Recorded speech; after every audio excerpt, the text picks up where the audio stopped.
Welcome to Unwinding with Support Group, a mental health podcast by licensed professionals where we discuss mental health topics from a real world perspective, all while having a drink.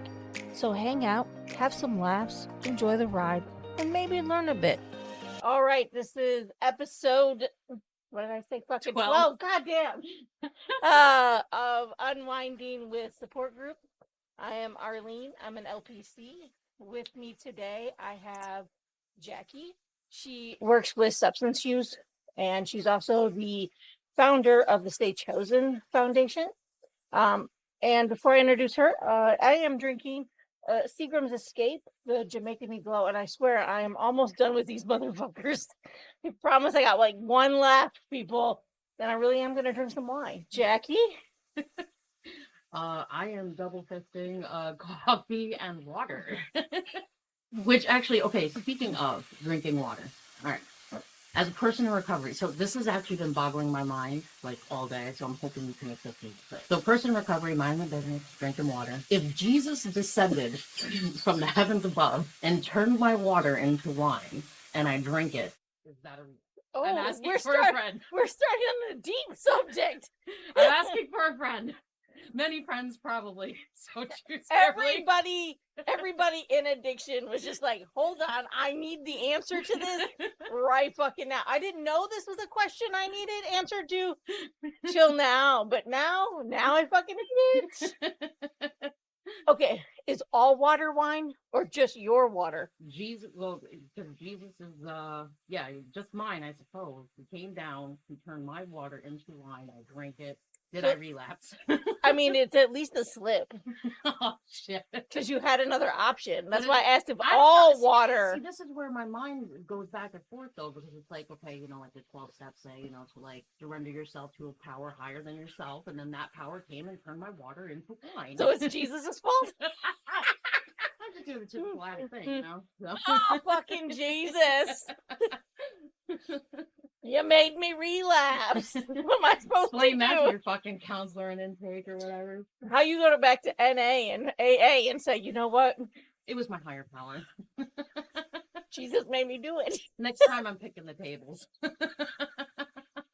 Jesus made me do it. Fuck, that was fantastic. It's really been on my mind all day. I've been like just no one wants to. I always have to have like a safety net for like when someone asks like, what's on your mind? Because it's like all these fucking weird questions, and I'll just be like, what I'm doing tomorrow. Like, I don't know.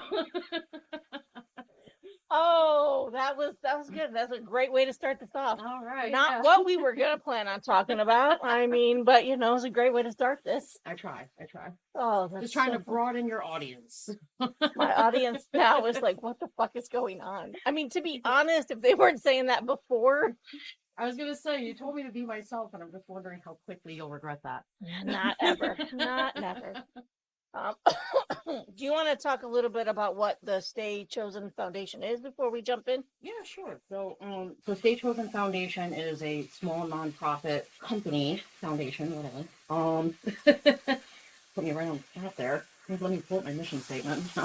So, so we founded the foundation oh my god, man, it was in 2023. But anyways, so we started the foundation to help veterans with PTSD and mental health, substance use disorders. Right now we're small, so we just do like simple like monetary cases, like we can assist with housing, rent type of stuff. And we're trying to grow. We normally have like a Memorial Day picnic each year.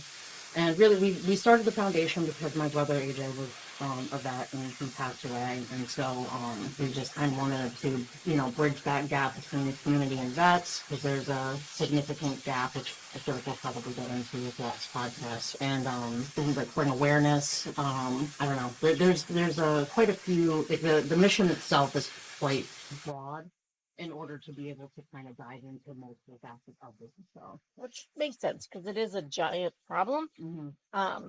I think accidentally this topic seems to be spot on currently. Yeah. Just with like the government shutdown right now and and current military families not getting paid and their struggle.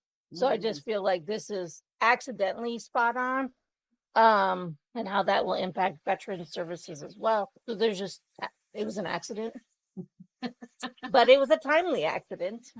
Did you look at that?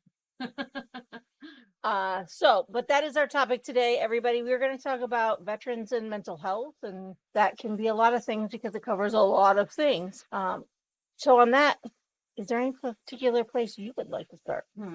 So when you reached out to me, we talked about like the topic of like PTSD with veterans, and even that is a huge range too, right? Because most of my, I guess you'd say like experience with both of combat PTSD. There's other types of trauma like in the military. So which is not a thing I think most people think of. So I think it would be like if we go into that realm of like combat PTSD, then like definitely specifying the kind of learning and there's just so much more that I'm learning since even starting at foundation and connecting with other veterans and stuff like that. Just I don't know, like there's a lot of stigma, all kinds of stuff that I personally didn't think of and even contribute to. Okay. I think it's a great part of like the general populace. I think with anything, it comes with mental health. The general populace always has like there's this general overarching theme of like what PTSD in the military looks like. And you, yeah. well, it's, I mean, I've talked about it in other places. We talked about mental health stigma in one whole episode about how the perception is just what it is. But I think you're right in that combat is the primary PTSD that everybody thinks of without giving thought to intimate partner violence as being a significant part of PTSD that veterans also experience, as well as like vicarious trauma. And all the, I'm sorry, I'm not going to say them. Whatever. The political terms here, but like, the crimes that happen in the military and stuff too, that there's a lot of things that, but yeah, there's a plethora of ways that this conversation can go, but one thing I was reflecting on had asked me about it was, I guess like, so one of my issues with, and this is even like, especially including combat PTSD, is that most people get their information from some form of like movies, shows, right, and books, all that kind of stuff. And what sells is like overly dramatization. And the combat PTSD doesn't typically look like when you're thinking of some of these movies. And I understand that they gotta make things a little more dramatic in order to go for it, but it's not what it looks. That might be some extreme cases, maybe, but it doesn't look like that. And it's not helpful to your layperson or civilian or whatever to be able to help, and even professionals too, to be able to help spot like what someone's really going through when there's not what combat. In my opinion. No, I mean that's often the issue. We don't do a good job of educating on a lot of mental health issues, TV, media. There's always like a version. There's quite a few mental health conditions I could think of. There's a TV version. Yeah. And there's what people think of when that's what they think of, because that's what they've seen in 72 movies or 72 TV shows. And so that's a very important part of like flashbacks and nightmares and hypervigilance. And those things, they do make them extra. And not that they're great to begin with, not that they're a walk in the park, but they also don't look necessarily very specifically what you see on. Yeah. And like I said, I know that there's certain pieces that have to be like dramatized in order to capture the image of like, pull on the heartstrings and get some kind of visual of what pimped down. But anyways, sorry. Okay, so if we were talking about the mic. Anyways, so I hope you cut that out. Nope, I'm keeping it now. No, I'm fucking keeping it. That's just in there now. All right, professional hat back on. So, but yeah, so what was I saying? Shit. The dramatization of what trauma and or combat. Yeah. So I should probably just start all over again because my brain is like whirling now because the mic was falling. But yeah. So my bad. That's okay. All right. So for you, let me ask this. What have you seen as the biggest gap since you started working in this arena? Honestly, I think the biggest gap, so I think when people think of vets, they typically think of like your homelessty, and that is just, because now we have a whole other generation from like Operation Enduring Freedom, right? And so to me, and I could be a little biased in this, but I think the biggest gap is that there is this combination of PTSD, and then also, I should say too that there was this the researcher from the Center of Excellence, I believe in Texas, I believe, and so he spoke with a few of us in our lab, and they're doing like fMRI studies and stuff like that, and they have also found that there's a lot of vets, combat vets, are coming back with TBI. You've been talking about TBI trauma. All right, that both of those together, it's a whole whoa. And substance use, I feel like is a huge piece to this that is underserved in many areas. And one of the issues that I think why it needs to be addressed separately, even though it doesn't have to be. There's some that are they're okay with going to like your typical like substance use treatment, whatever, but there's many vets that I feel that I have seen that I feel like they can't relate, like they're not getting the treatment that they need because their substance use disorder is a result of their military experience, and if they're not in a place where they still have that camaraderie, so it's like separate treatment in a way. Not saying to separate, you know what I mean? I feel like it's just not. I feel like it's the treatment isn't as efficient.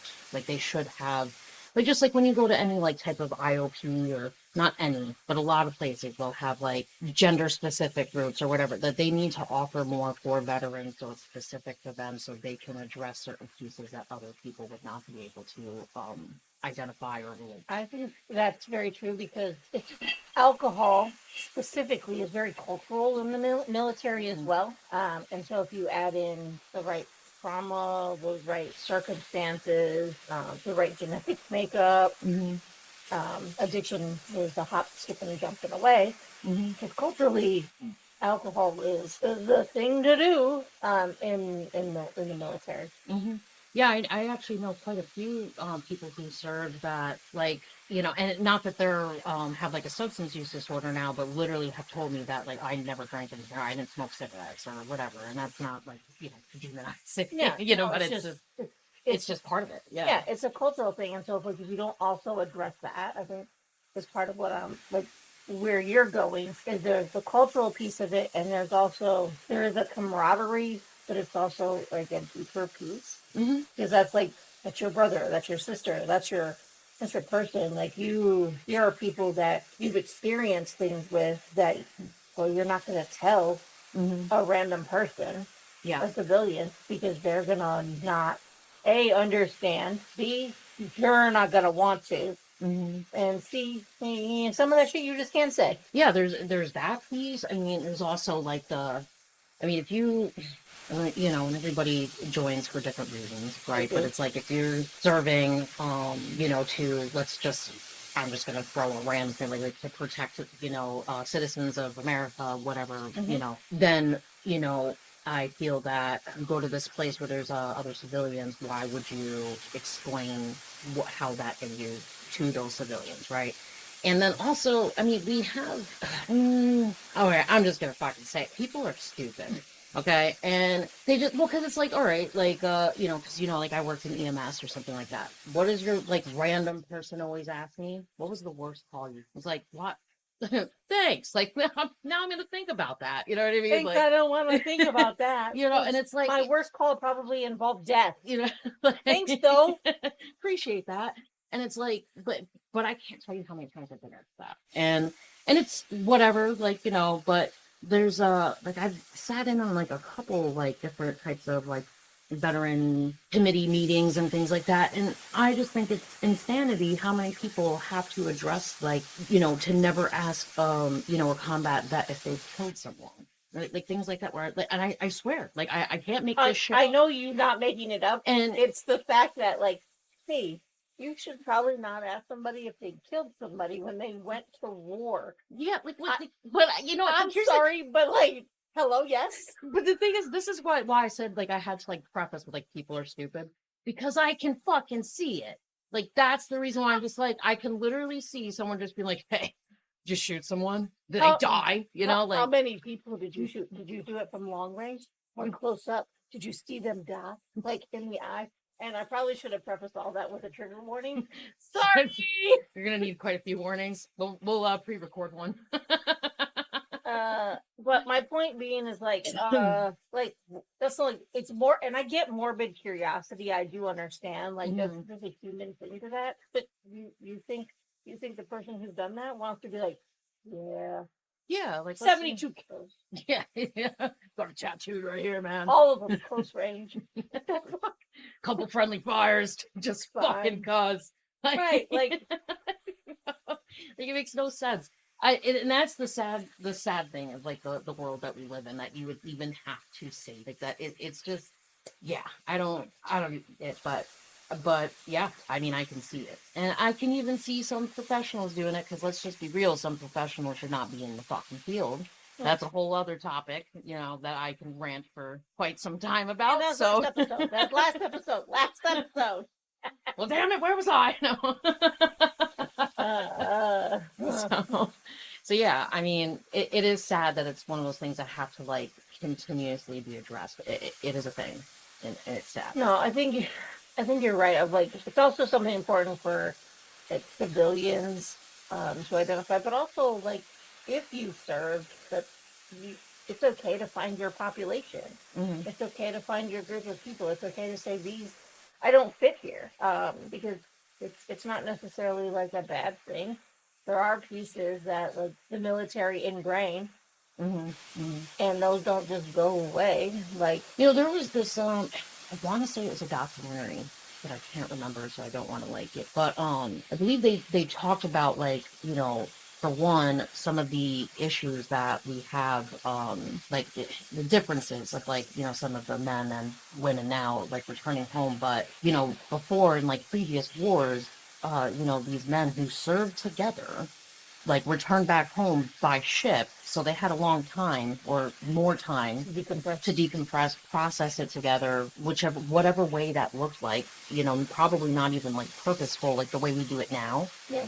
And I think that's where there might have been a little bit more healing involved in that, where like now it's like, okay, get on the plane, you come home, we check on you for a couple days, then you're off, or depending on like if your last tour or whatever is like when you're done, or if you're still in the state, and it all depends. But and then a lot of these guys that you served with, I mean, they live in all the different states, so then that becomes separated. So you didn't have that time with the people that you had that shared experience with. Because that's the other thing too. It's like, yeah, you can go to your local VA, and you got people from a range of all kinds of things.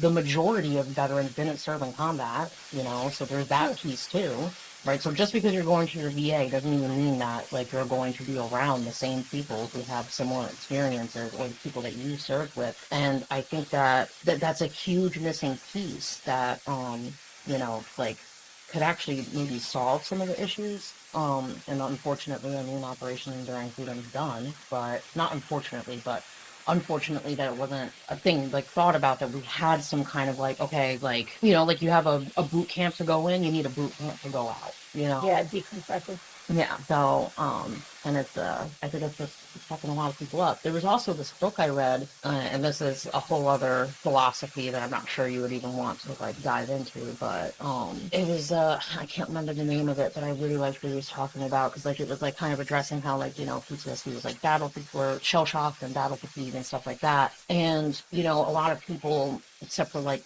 some of the trench warfare and stuff, like were able to recover pretty decently because of purpose. Like they understood why they were going, right? And we saw a lot of people, like, now granted that war was super fucked up, but we saw a lot of people come back, and he used this term that it was like, because people were starting to identify that, like, it's being politically fucked. Mm-hmm. Right, like they didn't understand the purpose. Yeah. And so you can't, like, thinking of like, Viktor Frankl's like man's search for purpose or whatever meaning. Like if you can't assign some kind of reason as to why you experienced something that you did, I feel like it's so much harder to heal from. We have that whole piece. We have people getting separated, and then having to just try to do life and move on. Everybody handles their trauma and their experience differently too. Like some of your friends that you served with might not want to talk about it, and some might like they can't let it go, you know. And so it's multifaceted and it's complex as fuck. So yeah. It is. I mean, and the obvious thing is you don't spend enough resources on this issue financially as a country. And the VA is only like one avenue. My spouse is a vet and refuses to use his benefits, and his exact reasoning is, I'm not going to take up a spot for someone else. Yeah, He and needs it more than I do. and that's how a many? common It's theme. so common. It's so common. He's not alone in that thought No, process. there's so many people that do, and that's where, you know, and it goes back to the media thing that I was talking about before. Not saying that that's like, you know, the reason, but I think of like, you know, kind of that philosophy, right? Of like, you know, we're trying to teach people now, especially any type of service member, that it's okay to not be okay. Yeah. You know, police, EMS, all of them. And it's still really difficult to break from that. And I think because that was one of the first things that my brother AJ said to me, like when he was in the military and when he made the decision to get out. Because I was like, you know, why are you getting out? Because I thought he wanted to make a career out of it. And he's like, it's nothing like the movies or whatever. Like, I guess that was like his layman's way of, you know, explaining that to me. And so I think about like, you know, like all the ways they try to portray when someone's not doing well. And it's like, okay, well, I'm not doing that bad. There's someone else can use to help more than, so I'm not going to go, or whatever way, you know what I mean? Yeah. Like that's just one avenue to look at it. And yeah, because the PTSD, the symptoms of it, you know, it looks so much more different. Yeah, you can tell like, okay, this person's having a panic attack, or like, you know, they're, you know, not all there, or, you know, that 1,000-yard stare. Yes, those things are happening, but it also looks like not being able to do the job, you know, sleeping all day or not being able to sleep, you know, like just agitation, especially, like just very agitated. And it doesn't even have to do like a, you know, back against the wall kind of thing, but every little thing that pisses you off, you know. And it can be like exaggerated startle response. Absolutely. It can be isolation. Yeah, or just or the inability to be alone. You know, choosing chaotic relationships, you know, like, okay, I'm used to this chaos. This is the only thing I can function in. So let me go find a chaotic relationship then, you know. Something that's close, similar. I do though, like, you're not wrong about like how the media portrays, you know, I'm not that bad. I think the other thing that a lot of, a portion of the veterans that go use the VA is because they know how hard it is to get in.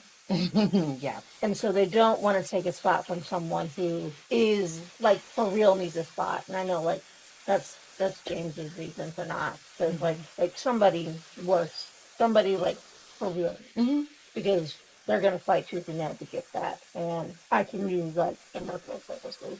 And I think that to me is the worst part, is that we've asked at this point in our country's like what, tens of thousands of men and women to sign up to defend our freedom in our country, and then when we're done with them, we're like, hey, good fuck. Yeah, basically. Thanks. It's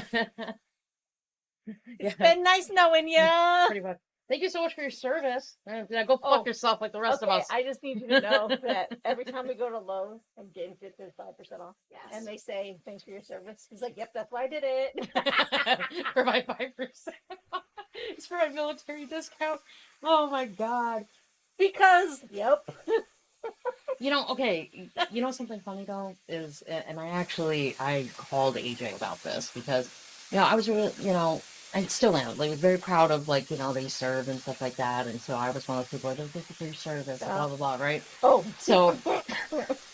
So especially, like, during COVID, you know, when I, you know, worked in EMS and stuff like that, or if I was, like, in uniform, people started saying that shit to me. And I was like, what the fuck?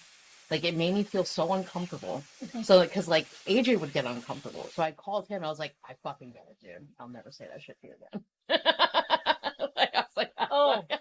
I was really uncomfortable. But the discounts are nice. You want a whole, my spouse to go off on a fucking whole TED Talk. A whole TED Talk. But I think that's like, okay, so like honestly addressing that, I think that's part of the problem is that the community doesn't know what to do, so they try to like, of course, some people are like surface level, like, oh, this is a mannerism I'm supposed to have, and then there's some people who are like, they are genuinely grateful or whatever, they support our demands, whatever, and what is George Carlin saying, Mindy or whatever, but anyways, um, yeah, I just think that it's I don't know, like that's that disconnect I was talking about, where like there is a gap that should be bridged between civilians and vets and stuff like that to really understand, like, okay, like these people serve or whatever. How do I actually help? What is actually going on in my community, and how do I? I think I need to come back to a word you said, and that they're people. I mean, yes, And- obviously. No, like that. I think that's just where it is. Mm-hmm. Like they're people, and they. But remember when I said Yeah, other people are dumb? Yeah, I know. They're people. I just want to come back to that. They're people, and they've signed 4 years, 8 years, 20 years careers for something that most of us are doing. Mm. Like, I don't know, maybe, I don't know, we should take care of them for that. Yeah. Just some thought. Just some thought, because when we've been in 9,200 fucking wars, it feels like. Probably more. Probably more. Some people are like, I've been stuck over in this country my whole tour, and we're not even at war. They just are there because we have military bases everywhere.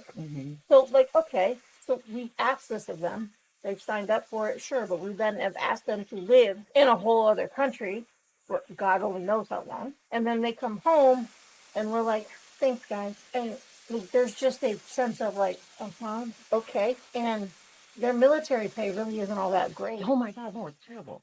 I was working at a gas station, and when my brother was a private, he was asking me for money. Like when he was in like Korea, like he's like, "Yo, can you send me money?" I'm like, "What? How the fuck do you need money from me? I work at a gas station." That's what I'm saying. So it's not like they're getting paid great. No. Sure, they can get to go to college for free when they're done. If they don't have, if their TBI isn't too bad, and their PTSD isn't fucked them up too bad, there's like some options here. Sure, great, okay. If they don't have other things that come before that they have to deal with, yes, you can get things like a VA home loan that helps. Yes, there are perks. You get a 5% off discount at Lowe's.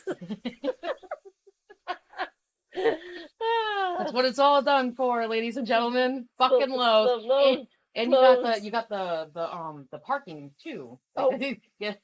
Only one vet at a time, please. There's only one parking spot that's special to you. Only one vet can be in Lowe's at a time. Sorry, that's all we allow. Oh, what a wonderful company. Hey, 5% discount. Hey, and that's good in comparison. Some places have no discount, So hello. Take it. Well, why not? 5% in this economy? Whoa! Listen, there are some active duty military that is like, bitch, I don't know when I'm getting fucking paid. I will take 5% anywhere. Hopefully none of them are listening to us right now. I'm sorry. They're like 5%. They're like, is there a Lowe's here in fucking in Korea? They're like, bitch, I'm sitting out in a food pantry and I'm salty because I'm not getting paid. God, it's fucked up. It's so fucked up. But like one thing that I was even thinking about too is that because we were talking about the VA, right, and how there's a lot of people who won't go because of like someone else can use it, because it is very difficult to start getting services active, and in the VA system, like I know that there are many vets that are very frustrated with the VA system. I've been very frustrated in the past with the VA system, but it's like CNH. It is an overwhelm. Do you want me to give you a nugget? Oh God, I don't know. Do I, or am I going to go on like a fucking crazy tangent? I don't know. All right, fucking run it. Like most government agencies, they're contracted out. Yeah, I mean, so they're not actually run by government agencies. They're contracted out to other providers of services. So anyway, so what I was so just to make things more complicated. No, it's one of the things I was thinking about is that. So there's that piece of like, like I don't want to, like, take somebody else can use that help.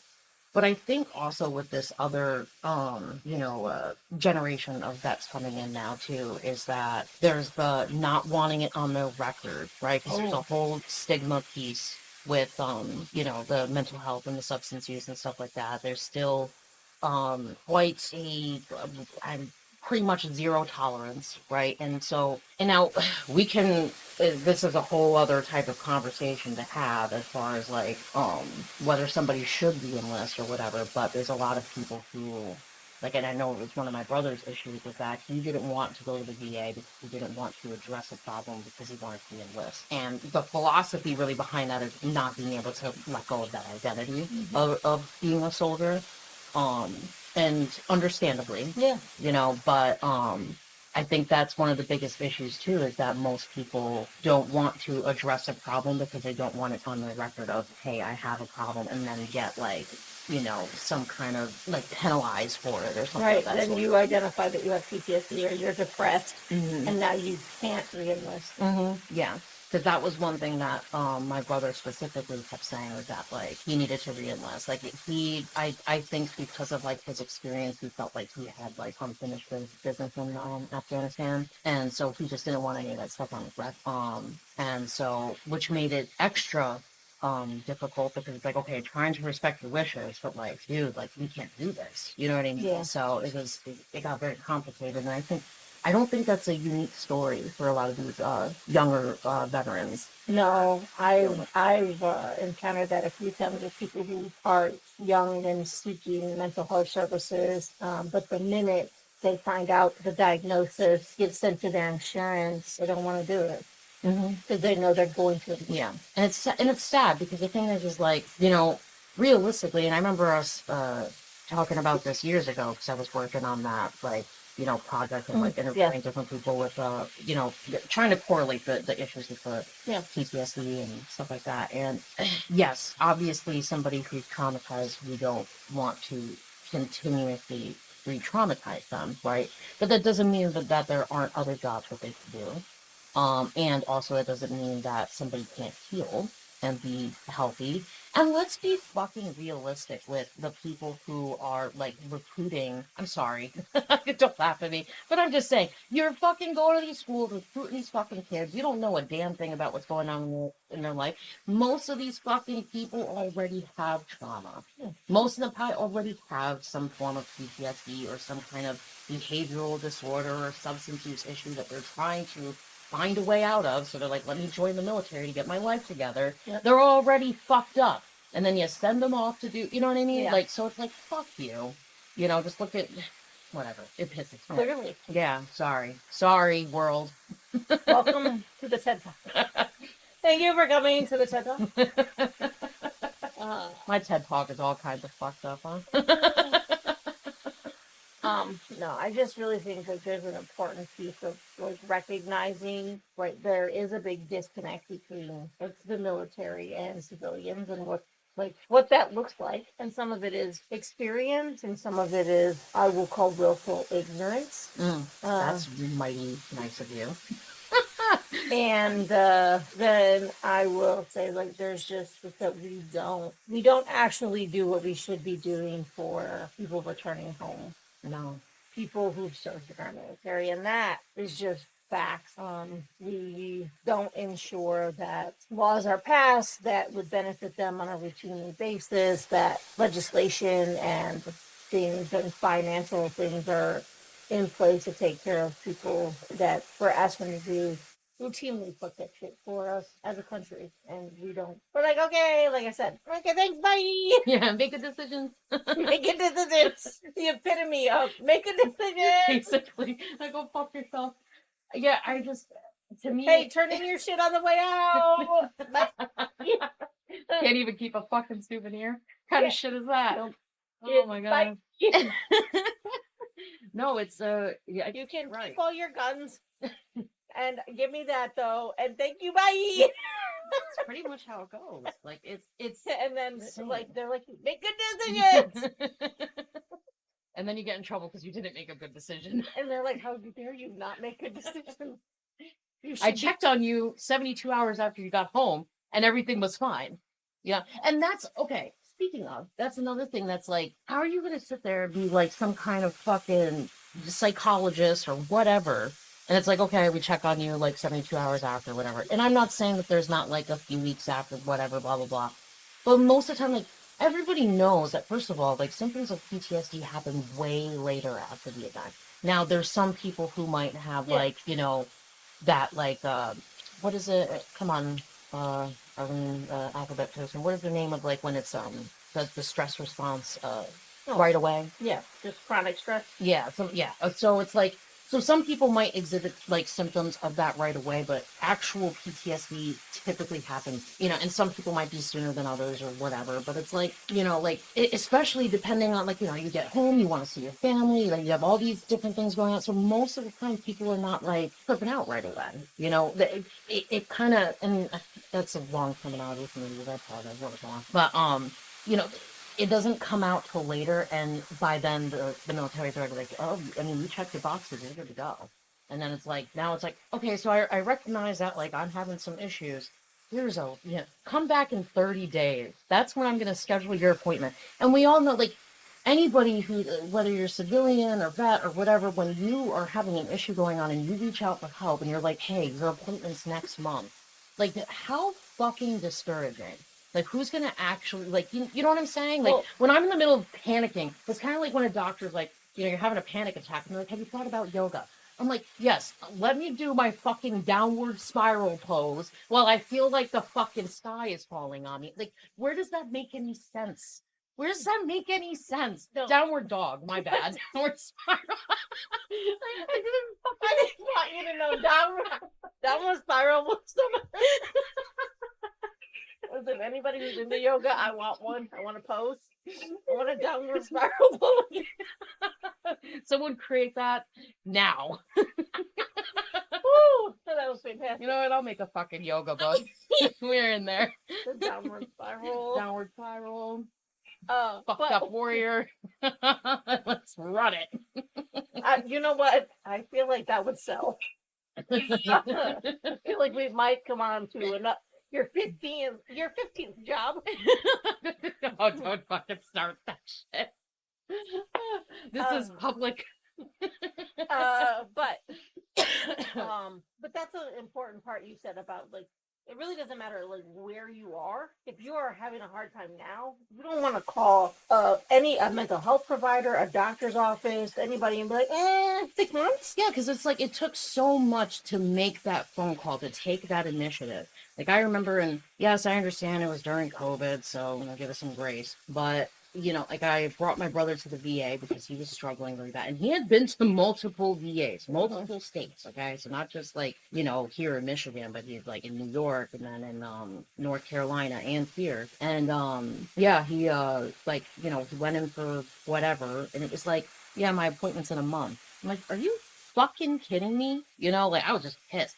But it's like that, like, for a lot of people. This is an issue everywhere. This is an issue with mental health in general. So it's like, you know, I wouldn't even say that's veteran specific, but I would just say in general terms that it's like, when you're struggling, like, we need, and the ER is not enough either, because to them it's like, oh, let me check your ticker, you're good to go, you know, like. Do you have any thoughts of wanting to kill yourself? Are you feeling homicidal? It's like, starting to. You know, like, it just. Do you have thoughts of wanting to kill yourself? Or thoughts of wanting to kill someone else? No? Okay, bye! The best part, too, is, like, you know, one of these days I just want to say yes. Like, to, like, whatever, like, just to see what they say. Because, like, I know me, like, when I'm doing assessments half the time, I'm like, okay. You know, just okay. Well, just for a side note, I was in there for a medical whatever. I wasn't feeling good. And they started asking me those questions, and I just started laughing. And she didn't know what to do. I was like, sorry, I usually ask those questions. My bad! Just funny to be on the other side of them. That's all. But no, I mean, I was homicidal yesterday, but, you know, today's good. Today's good day. Yeah. I'm fine. And they'd be like, all right, that's fine. But then that's the next thing. Do you have a plan? Like, the fuck? You know, I just. Maybe. Wow. I have a couple plans. Don't know which one I'm going to pick. Like, it just. It infuriates me. I did sit in on this, like, suicide awareness and prevention training, and we talked about that, actually, with, like, those questionnaires and those screenings, because it's necessary. I understand that, but no, like, they'll teach you to do that. Most people, because like let's be real, a lot of people who are doing that is like either nurses who are just like fucking overwhelmed, or people who are just completely incompetent. And so it's like they, sorry, Josh. They ask that question and then they don't know what to do with it from there. Yeah. So it's like, so even if you get like a certain like response, it's just like I'm just gonna check the box. Like that was my part. It ended there. Like that was it. Yeah. And that's where that fucking irritates me. Because that doesn't help anything. And then even if somebody says yes, or like I said, going to the ER, or like even like because the psych unit or something is meant to be like for stabilization. You can't stabilize someone like only just like a few days when you really don't even know what the fuck their problem is. And I don't care what you're equipped to deal with. You know what I mean? Because most of those people are overwhelmed. They're making assumptions, and they don't want to fucking deal with it, or whatever. Not enough like, staff to patient ratio or whatever. And so it's not effective. And then you have all the people on like the outpatient side that are like, yeah, come back. So really, where is the help? So that, to go back to your original question, that is a huge gap too. Like, yes, there's help on paper, but really, where's the help? I think you're alluding to like the what is the bigger issue just in general is that we don't have enough mental health workers, professionals in all levels, psychiatrists, counselors, psychologists, social workers. Like we don't have enough of all of them. Well, because it's okay. There's not enough. There's incompetency. Well, there's not enough effective training. There we go. There are people in the field who really shouldn't be, and that's just a fact. Yeah, because I think statistically, people last about 5 years in a field. And that's with like a lot of these types of field, because it's not an easy field. No, and that's what I'm saying. Like we just don't have enough, and it's not an easy field. You don't get paid well to deal with like what you're doing, and so like there's just that like ongoing thing of like it's not enough. And I mean, currently we're just like in the middle of a mental health crisis. It's just not gonna go anywhere. Yeah, we're all fucked up. I mean, honestly, like hello. But it's like there's that piece, and then there's like there's so many people that are. It's like you have your few effective people, right, and the majority of us that are effective find a job that's like, I'm gonna go over here. You know what I mean? Because it's like because the pay isn't good. So in community mental health or like some of these other organizations, you have a lot of people who are like freshly out of school, or they have terrible fucking boundaries that it's like, because honestly, I feel like we talked about this many years ago, like where most people who get in the field because they're fucked up or they want to know what's wrong, whatever the case may be, right? So you got like, and I'm not saying that like I'm not saying that's necessarily a bad thing. I'm just saying depending on like your personality type or really what your actual intentions are as like a provider, or whatever, like it becomes very murky and ethically gray. But that's people's treatment. And it's bad treatment. Very bad. And probably one of my biggest fucking pet peeves. I've had, and honestly, maybe I'm a little more passionate about it here recently because I've had multiple arguments with multiple doctors, social workers, like a lot of people in this realm, psychiatrists. They fucking all irritate the fuck out of me. So I'm just like, you have no business. You fucking suck. Yeah. Like, honestly, I get being overwhelmed. I work in the field too. I'm fucking overwhelmed. You all drive me fucking crazy. But there's a certain level of competency you need to have if they're going to help people. It is a huge responsibility. And you need to know how to deal with that. Or don't do it at all. No, 100%, and I agree with that because that's your job is people's lives. Yeah, and absolutely. that is the bottom line. Yeah. So, but actually, I think that's a pretty great place for us to end. All right. Yeah. Do social workers and other people in mental health do your fucking jobs. So before we wrap up, for anybody who's still with us, before I've lost a few people, I apologize. Anybody who's still hanging on, per usual, tell your friends, your family, your nemesis, someone who needs help, someone who needs to do better at their job. I don't know. They'll know they are. Be like, hey, I got something for you to listen to. Here you go. But honestly, just like, subscribe. Surprise. Like and subscribe. Leave some comments. We'd like to know if you enjoyed the episode. But honestly, we're just glad you stuck around. And Jackie, I do appreciate you being here with me today. Thank you. Thanks for listening to another episode of Unwinding with Support Group. Follow us on Substack. Give us a like, a follow.